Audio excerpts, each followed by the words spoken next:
So this boy, he's not a soldier. He's a bugler in the army, and he's only 14 years old.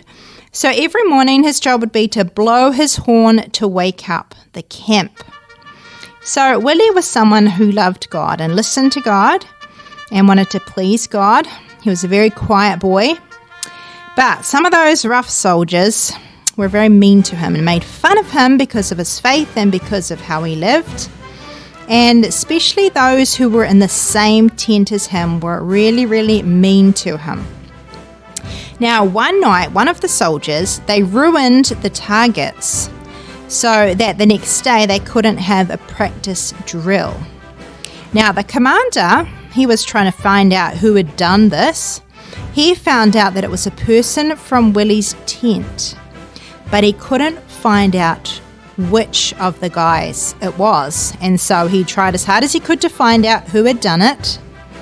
And he couldn't. So in the end, he lost his temper and he yelled out, "All of you will get 10 stripes on the back unless someone comes forward. If one person takes the punishment, the rest may go free." Now Willie, because he's small and he's younger, he was behind the taller men, but now he stepped forward and he said, "I will take the beating, sir." Now the commander was a bit shocked. Willie's like the youngest guy there, but he had to keep his word.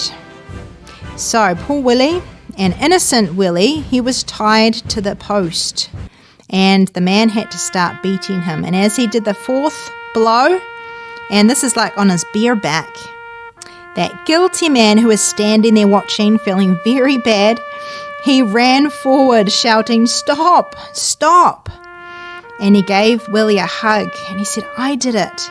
Tie me up instead. He is completely innocent."